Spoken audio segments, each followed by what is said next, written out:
Over the last 25 million years, ancient volcanoes created the plains that are known today as the Serengeti. Every year, the largest herds of animals anywhere on Earth gather on the grasslands below the volcanoes. They are followed by the most successful predators in Africa, hyenas, efficient pack hunters with an amazingly complex social life. In the dry season, the grazing herds move to the bush country, where other dangers await them. They can cope with leopards and crocodiles. But against the steel snares of humans, they are helpless. The west of the Serengeti is a hotbed of poaching. Rangers have died fighting against the gangs and also for the right to life of all the animals, including hyenas.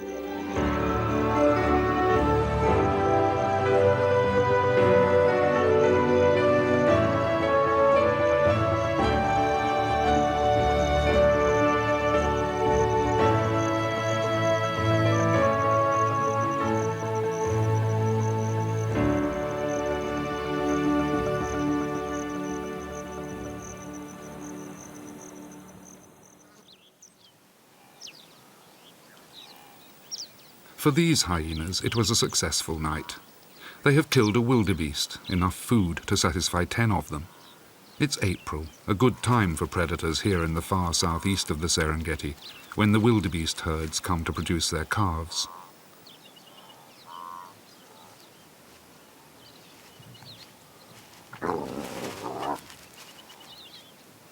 No carnivore goes hungry at this time of year.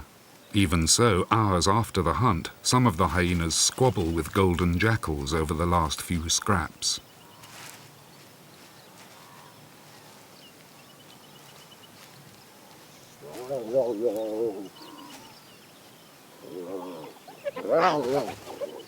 The jackals are wary, but they have nothing much to fear.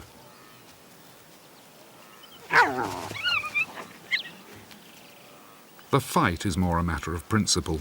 All hunters instinctively defend their kill as a valuable food supply, even when there's plenty for everyone. Most of the hyenas have returned to their den, where they left their offspring overnight.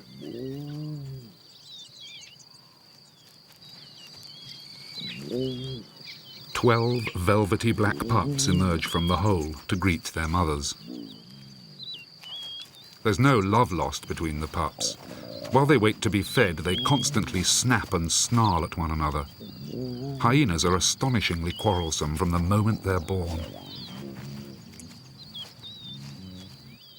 In April, the youngsters are not left alone for long because their mothers seldom travel far away. Here on the eastern edge of the Serengeti, they can find enough prey close to the Barafu koppies.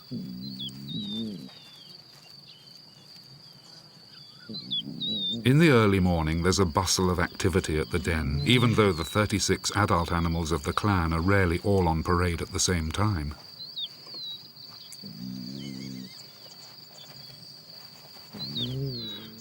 The females are the center of the clan. They are very aggressive because their blood contains an unusually high amount of male hormones.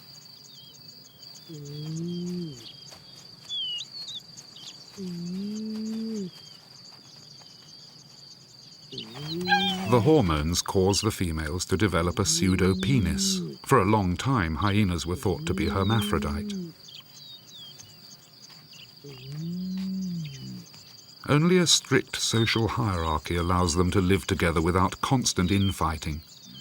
Part of this is the well-known greeting ceremony, in which weaker animals proffer their private parts to be sniffed by their seniors. This is like showing an identity card. All members of the group know one another by scent. In this way, they can minimize aggression and live more amicably together.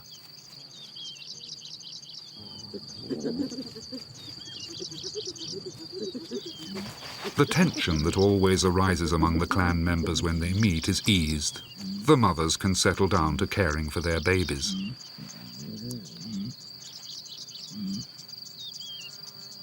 Of all African predators, hyenas produce milk with the highest nutritional content.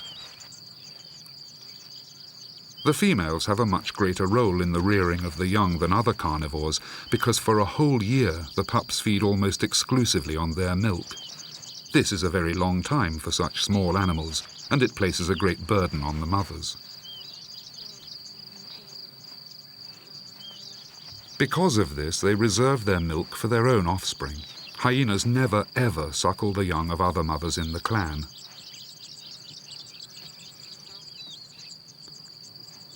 Other carnivores, for example silver-backed jackals, have a completely different way of raising their young.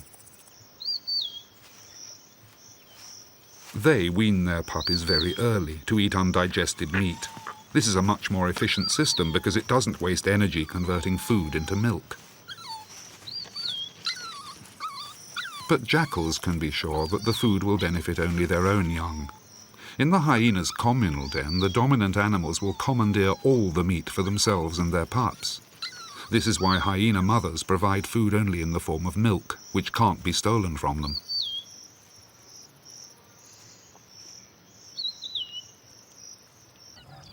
During the day, most hyenas move away from the burrow to doze through the heat of the day.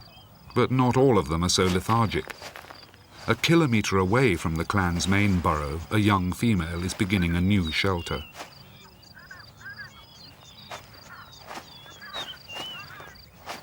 A few males and sub-adults have followed her out of curiosity, but they daren't come close. Even though she's young, she's far above them in the hierarchy. She's pregnant, looking for a quiet, safe place away from the hurly-burly of the central clan. In April, the Barafu clan lives in 6 side-by-side burrows next to a waterhole. Every couple of weeks, they move on. The young are better protected in a communal den, but among such aggressive animals as hyenas, harmony is not the order of the day.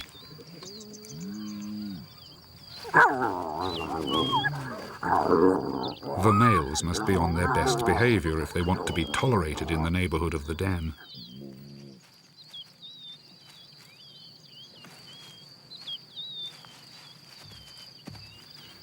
Young animals inherit the rank of their mother, so that even older members of the group treat them with respect and offer themselves to be sniffed. Hyenas live in a complex social network. There is bitter rivalry within the clan, and without allies, an animal would soon be marginalized. Small pups, especially those born to low-ranking animals, can easily come to grief. For this reason, mothers give birth a safe distance away.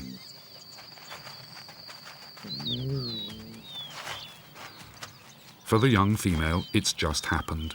It's her first birth, and she's very uncertain. The entrance to the nursery must be small enough to keep adults out. Anxiously, she carries her babies from one temporary burrow to the next. Hyenas are born very well developed. They inherit from their mother the high hormone level that makes them vicious even to their siblings. In their first minutes of life, still shaky and weak, but with sharp little teeth, they begin their lifelong battle for status in society.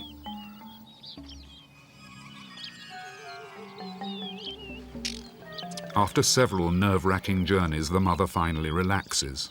But for the next few days, she won't dare to leave the pups alone for any length of time.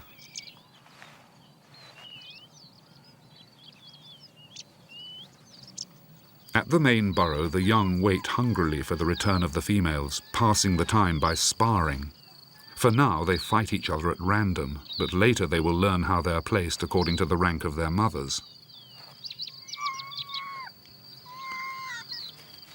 With a swollen udder that can hold as much as 4 litres of milk, the dominant female comes back from a hunting trip. Although they have hardly any chance of success, the smallest puppies keep trying to steal an extra drink.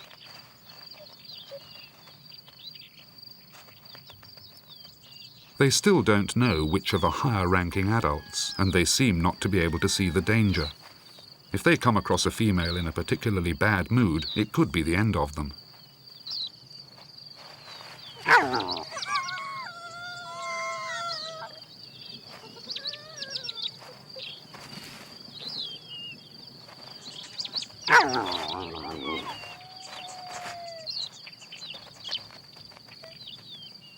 The young mother has every reason to keep her young well away from the main den. But out here, she must keep watch for predators alone, while in the main den the whole clan is on guard.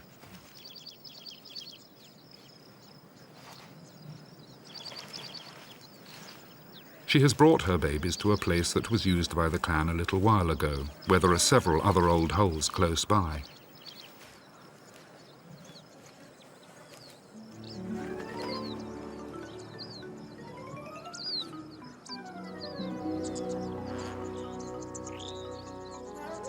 Capped wheatears often make use of old hyena holes. They breed in the chamber, collecting ticks and lice from inside. They help the hyenas by keeping down the numbers of parasites.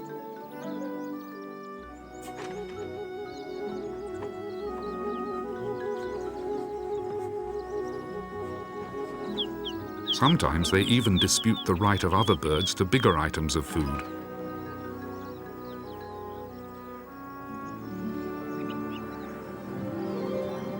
Almost every afternoon during the rainy season, clouds build up over the kopjes.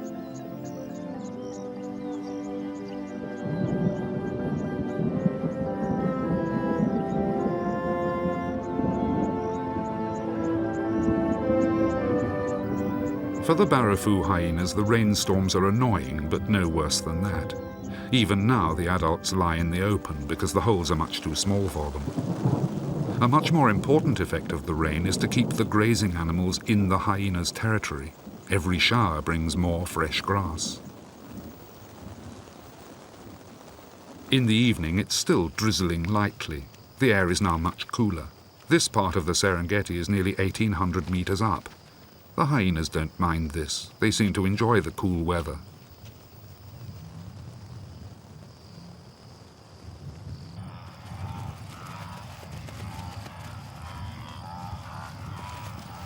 In the twilight, the barrafu hyenas have scattered. They are ready for their night's work.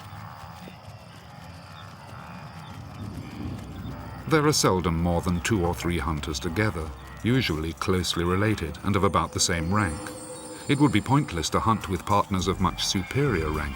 The underdogs wouldn't get a fair share of the prey. Anyway, a single hyena can kill a wildebeest unaided. By dummy attacks, they check whether there are weak animals in the herd.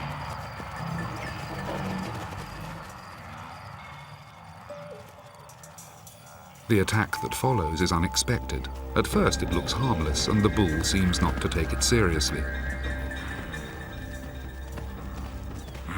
But hyenas have the greatest stamina of all African predators. They can run for 5 kilometers at more than 50 kilometers per hour.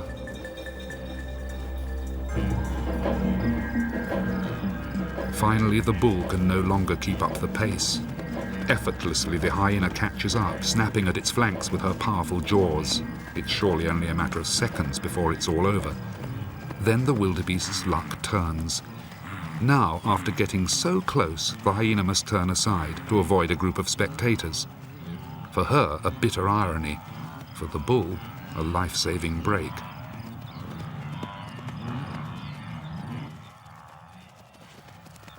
But the hunt has only begun. A long night lies ahead for the herd, and the barrafu clan will take its toll.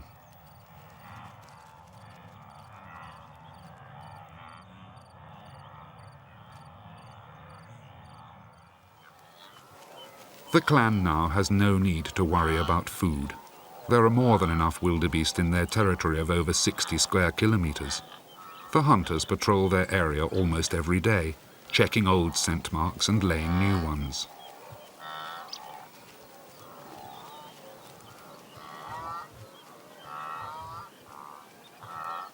But there are intruders. Strange hyenas have ventured into the hunting grounds beside the barrafu kopjes, attracted by the huge herds.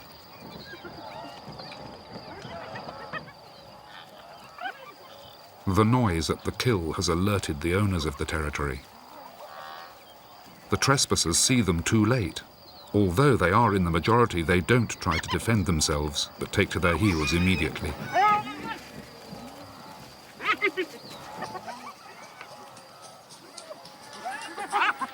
The barrowfoo hyenas don't seem especially irritated. After a symbolic chase, they return to the remains of the wildebeest that the intruders killed.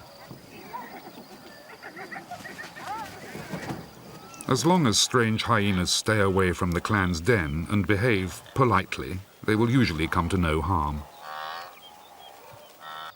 One of the barrowfoo females lays a scent mark near the prey. These marks warn passers-by to take care.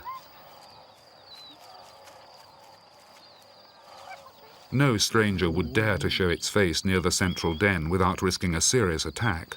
The young, after all, are the clan's most important resource. The fighting which occupies much of their time is fiercest among siblings. It's not just about milk, it's mainly because both have inherited equal rank. Daughters will never leave the clan. They will stay for life as fierce, equal rivals, while their brothers wander away. If there are twin daughters, one is usually killed by the other.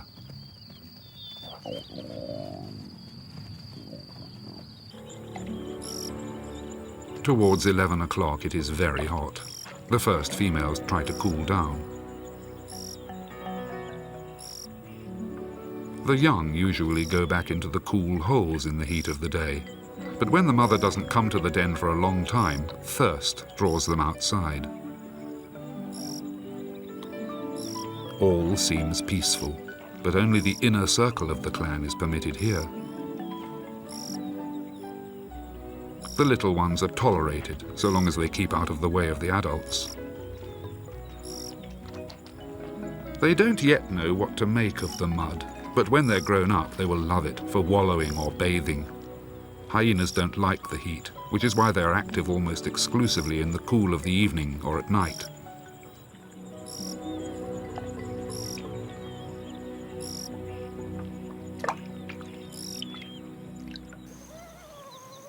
The time has come for the young female to bring her babies to the central den. At first, they're not keen to leave the only home they have known and have to be helped along.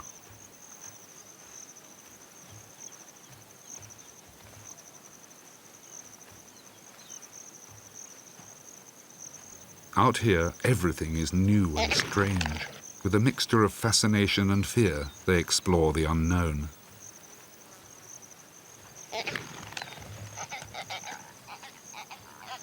It's a long journey for them, unaided.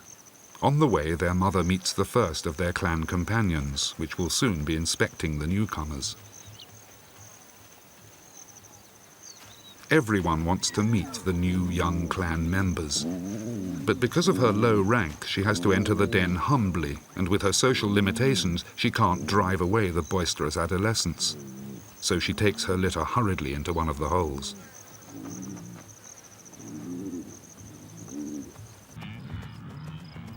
In mid-May, the wildebeest leave the short grasslands. For the barrowfoo clan, the good times are coming to an end. To find food now, they often have to scour their whole territory. They lay very frequent scent marks at the boundaries. The young female has brought her babies into the safety of the communal den just in time, because now she will have to travel further and further to reach the wildebeest herds.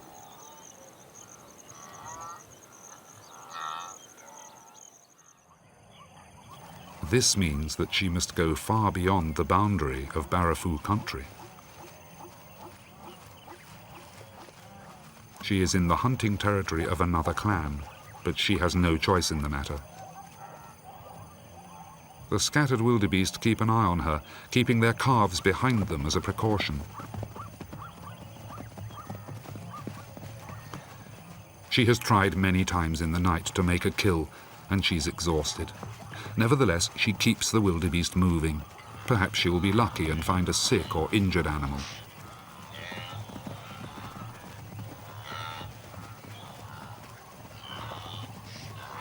But they're all running well with plenty of energy. She has no chance, especially as it's now getting hot.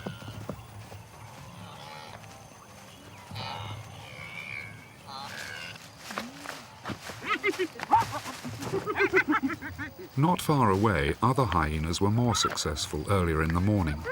There's not much left of the wildebeest, but even the bones are worth eating. Hyena jaws can produce a pressure of 800 kilos per square centimetre. They can chew up even thick leg bones.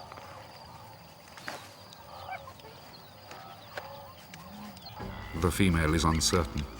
Are these the local territory holders, or commuters like her? If they too are passers-by, then perhaps she will get a share.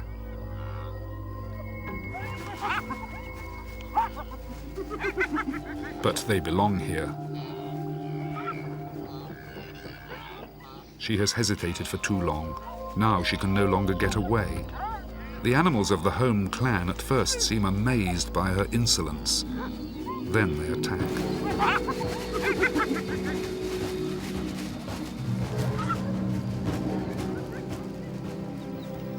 In the weeks to come, she will have to take such risks again and again to produce milk for her youngsters.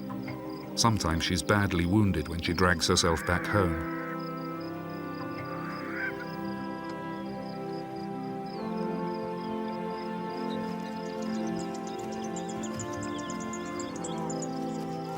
For all her efforts, her milk is barely sufficient.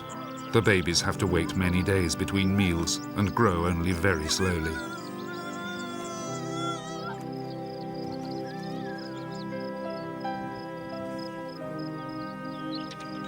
The high-ranking females are now, as ever, almost daily in the den. They commandeer what little prey is still available in the territory for their own exclusive use. Therefore, now as ever, they don't have to travel far, and they still give good milk. But the other young cannot share it. Some have lost their black puppy colour, and after about 2.5 months acquired the typical hyena spots. Now they are well able to eat meat, but only a very few privileged individuals will actually get any at this age.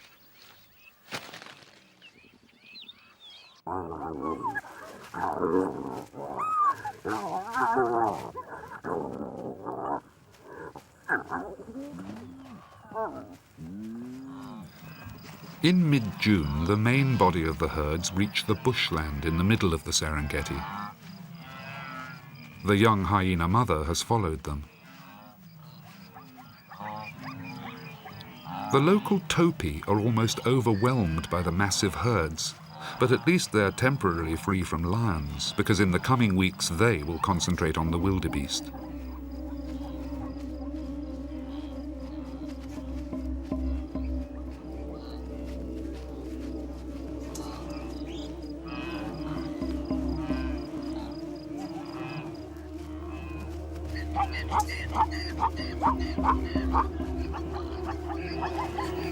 Three individual lionesses have spread out round the herd of wildebeest and zebra.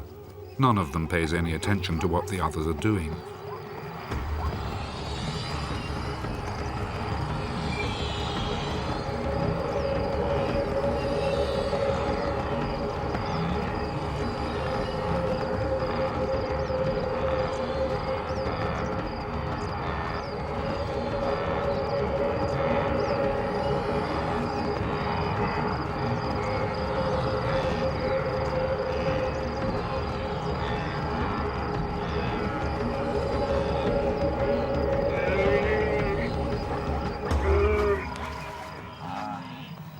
But when the herd panics, by chance one of the lionesses is lying in their way, and the others come to share with her. For the time being, there's nothing here, but what the lions leave behind will be enough to satisfy a hyena. It's worth waiting. One of the lionesses brings her young to the kill.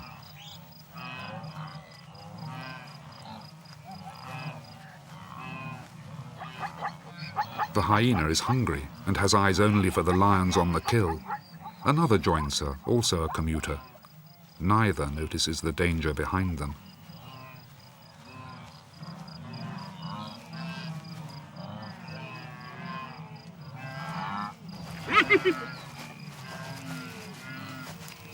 This time she's lucky. The lioness merely wants to keep her away from her young. But some of the big cats actually make it their business to kill hyenas.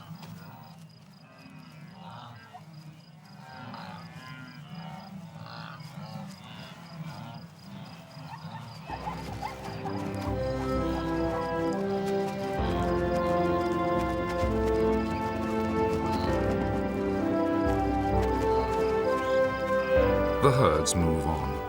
The hyena mother must now travel 50 kilometers to reach them, from the Barafoo kopjes in the east of the park as far as the bushland on the Serona River.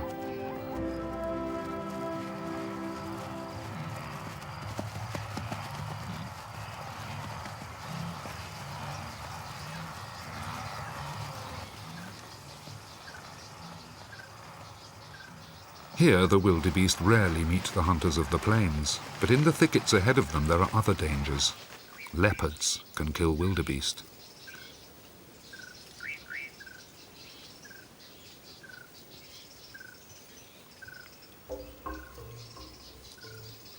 Mostly, though, they feed on smaller gazelles and antelopes, like impala.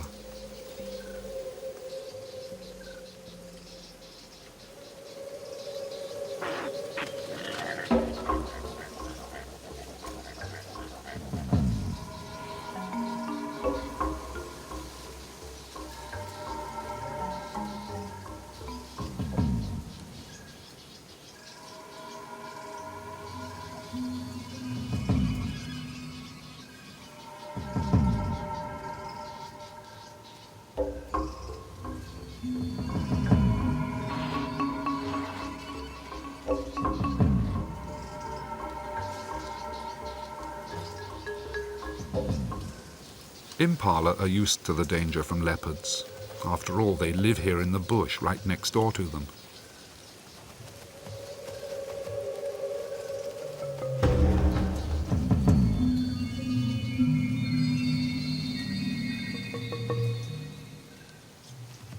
It is a silent duel, which is sometimes only decided by tiny mistakes by one of the contestants. The cat sees a chance. When a buck has passing females in his territory, he's preoccupied for minutes on end. Enough time for her to get within range.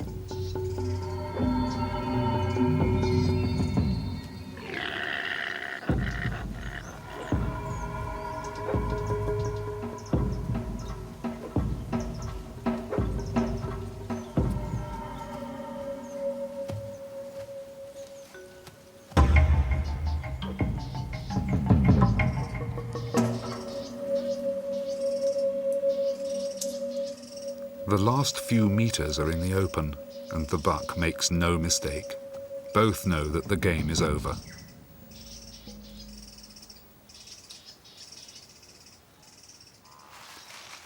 The wildebeest have passed through the central bushland into open country once more. Even now, in July, there's still plenty of food here.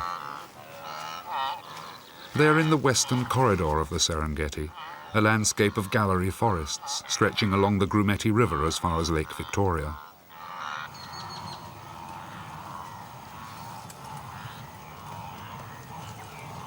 At this time of year, it's dry here too, and the few waterholes are crowded. Even the Grumeti River can become no more than a string of pools.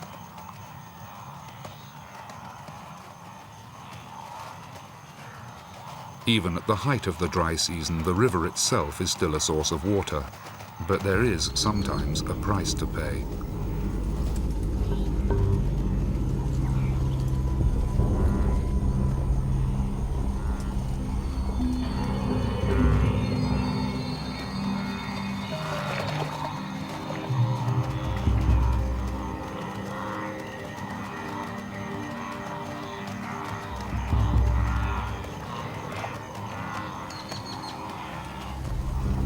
The largest crocodiles in Africa live in the Grumeti.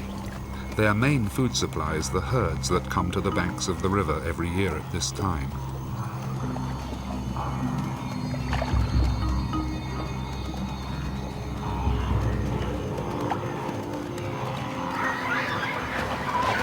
The experienced wildebeest know the danger.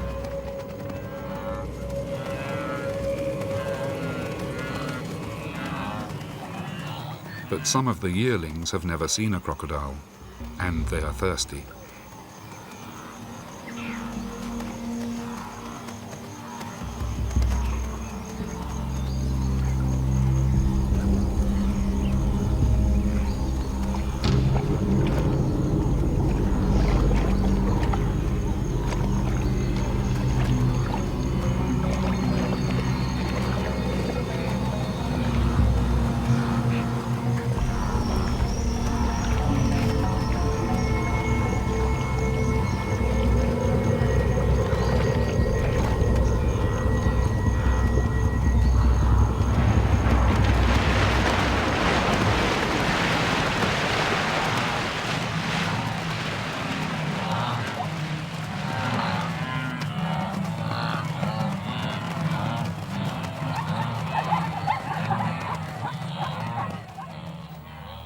The floodplain of the river is fertile land. Only the tsetse fly, which carries sleeping sickness, has protected it from being claimed by people. Today the disease is curable and no longer the deterrent that it was. The region to the west of the Serengeti is now the center of a conflict between economy and ecology. To serve as buffer zones between the settlers and the park, 3 reserves have been set up on the western border. In the controlled areas of Ikarongo, Grumeti and Maswa, agriculture is permitted only under certain conditions. Even so, more and more people are moving here. They are one of the greatest problems for conservationists because their influence on the park is so hard to control. One problem that is often recognized too late is the spread of diseases into the park. In the early 90s, there was an outbreak of canine distemper in the Serengeti, which spread to the lions and killed 1/3 of the population. An inoculation program was started among the settlers' dogs, which were thought to be the main source of the disease.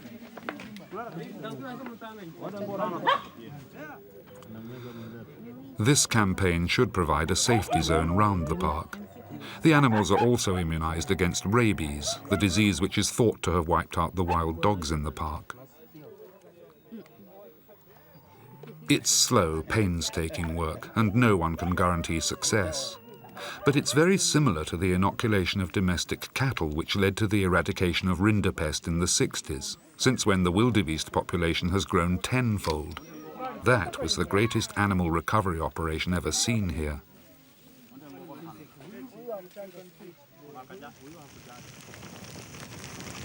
Fire is another scourge brought to the land by humans.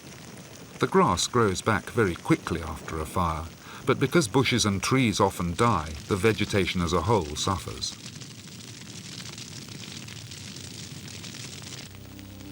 In the Serengeti, people deliberately set fire to the fresh grass after the rainy season. These controlled burns create huge clouds of smoke, big enough to concern meteorologists. But the fire is seldom hot enough to do serious damage to the bush. Although it looks dramatic, these cool burns serve to reduce the dangerous hot fires, which could otherwise devastate the whole landscape at the height of the dry season. Large animals can easily avoid the flames, but for smaller creatures they can be the final catastrophe.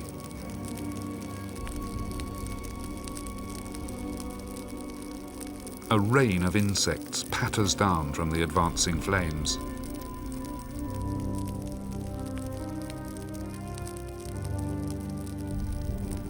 For many birds, they're a welcome banquet. Wattled starlings often line up at the edge of the burn, waiting for refugees from the fire. After jumping to safety so many times, the insects are exhausted, and the carbon monoxide makes them dazed and sluggish.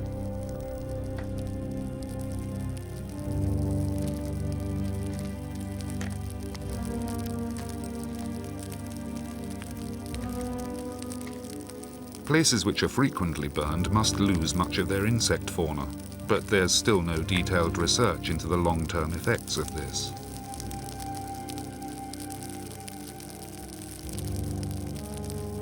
The birds take only a few of them. Most of the insects die in the fire.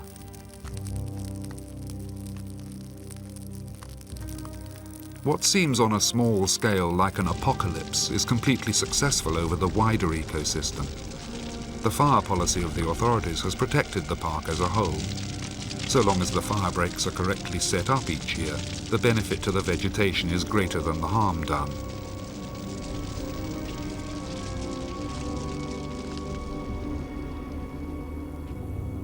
In September, large areas lie blackened and desolate, but as soon as the first rains fall in October, the land recovers. Today, there is more bush in the Serengeti than there ever was before, although 30 years ago people feared that it would be totally lost. It was even suggested that elephants should be shot out because their large appetites supposedly destroyed too much of the bush. Now we know that the damage they do was greatly exaggerated. People rejoice to see them returning to the Serengeti after the heavy losses caused by ivory poaching. Elephants were nearly wiped out here until they were rescued by the ban on ivory trading.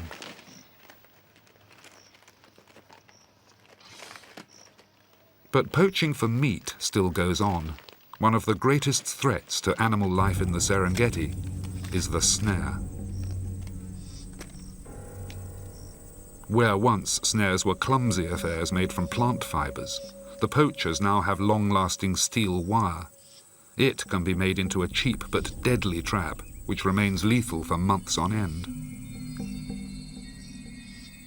In the whistling thorn forest, the wire is hard to see. Animals just don't perceive the danger, and over the centuries they have never learned to avoid snares. Wildebeest are particularly vulnerable because they're among the few grassland animals that regularly push through the thickets. In the battle against poaching, the herds are located from the air so that rangers can be sent in to patrol key areas. Since the days of Bernard Gimec, aircraft provided by the Frankfurt Zoological Society have been used to coordinate ground actions in the Western Corridor.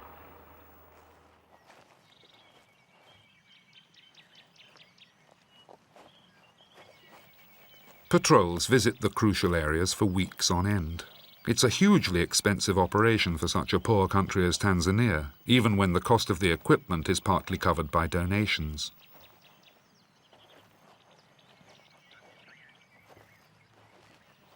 They look for the hidden camps of poachers and also snares, which are most often set in long lines to intercept the herds. Over many years, they have collected more than 3,000 of them. To encourage the rangers, they were offered a premium for every snare they destroyed. Sadly, because funds are short, this offer has had to be withdrawn.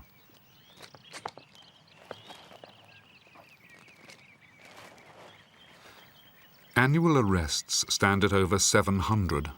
Some of the poachers are ruthlessly violent, working in organized gangs. Until the gangs were smashed in the 90s, they killed police informants, and several rangers met their deaths in gun battles.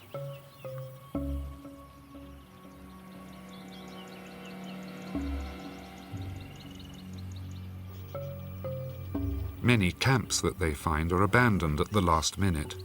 In the bush, tracking people is very difficult, making the exercise dangerous and often frustrating.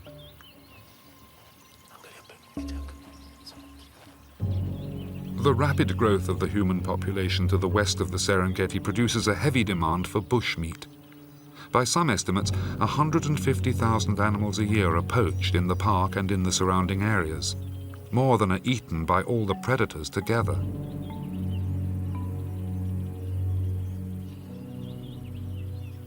While bushmeat is cheaply available, agriculture and cattle rearing will be slow to develop. Even though in the long run such enterprises would benefit more people, they can't compete with the immediate profits of poaching. The ranger patrols can only limit the damage for the time being. There will have to be a political and economic solution.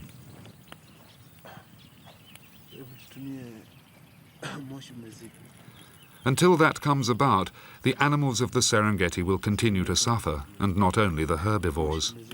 Poaching might be having effects on the ecosystem which nobody can foresee today. Predators are often caught as well because they're attracted by the refuse around the poachers' camps. Even if they can break free, they can't undo the wire. The Hyena Working Group estimates that 8% of hyena mothers fall prey to snares every year. All those young cubs will wait in vain for their mothers to return. In the den of the Barafu clan, things come to a head in July. The pups of the dominant animals are still doing well because their mothers usually hunt nearby, within the clan's territory. But the young of the low-ranking animals are now very hungry because their mothers are away for as much as 6 days at a time in search of food. As time passes, the young female's pups have become weaker. They have been waiting a good 10 days for her to return.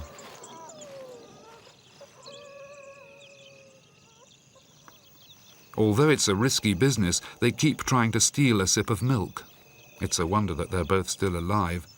But because they are brother and sister, at least they are now less quarrelsome.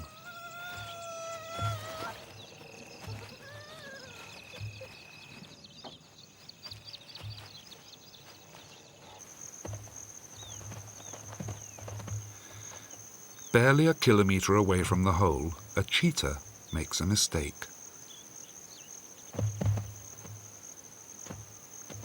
The fighting bucks are preoccupied and seem like easy prey.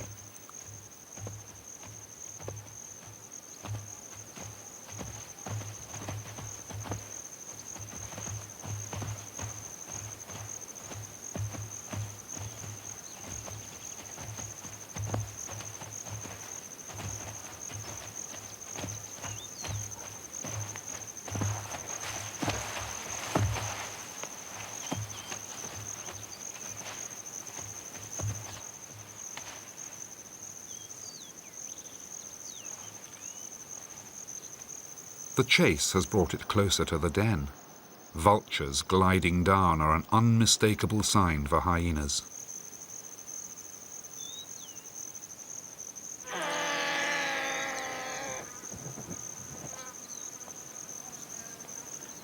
Once hyenas find its prey, the cheetah might as well give up. The vultures drop like stones out of the sky. For them, every second counts. But this time, like the cheetah, they will be disappointed.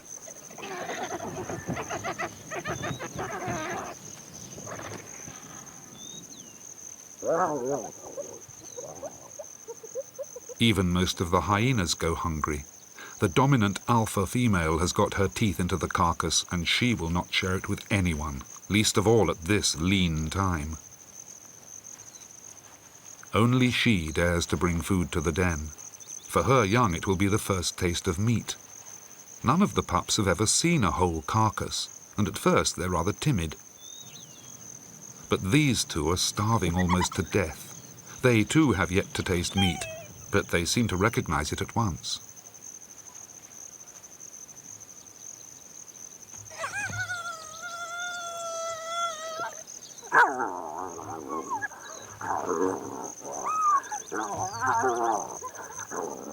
The senior female has hardly turned her back when the pups pounce on the carcass. This could cost them dear.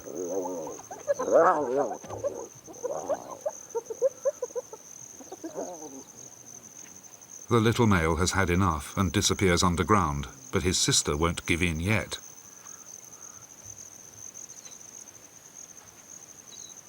The alpha hyena's pup keeps watch while its mother feeds. Well fed, it wants to play, but the emaciated pup tears off whatever scraps she can while the alpha female is not looking.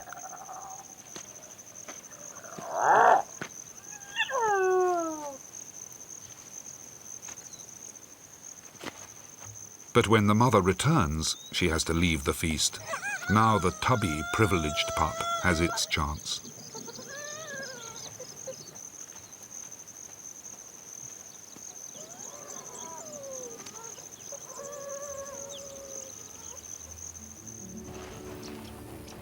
It's 5 days later.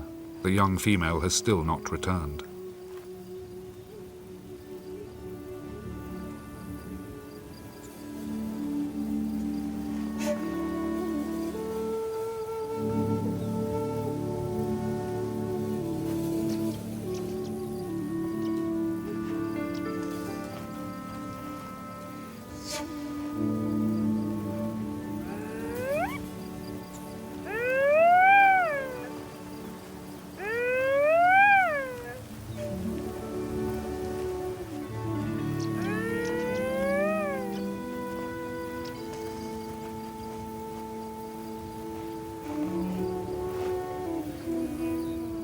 Three weeks after the disappearance of their mother, her pups are no more than puppets for their playmates.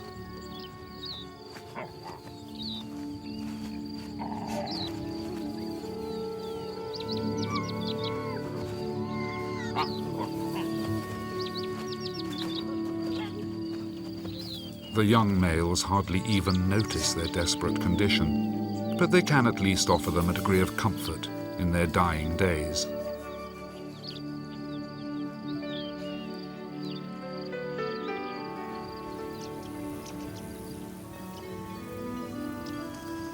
No one knows what happened to their mother.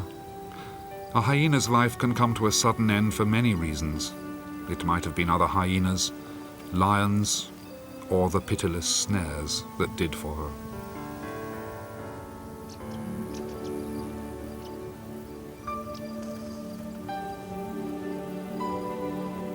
In the following weeks, the land quickly dries out. At the end of September, the clan waits for the next rainy season, which will once more bring prey into their territory. Of the 14 young of the Barafoo clan, 8 have survived this far. All are the offspring of the high-ranking females. They still have a long road ahead before they find a place in hyena society. Here on the edge of the Serengeti, they will still meet with many hard times. There is no sentimentality among hyenas. They fight from birth for rank and status.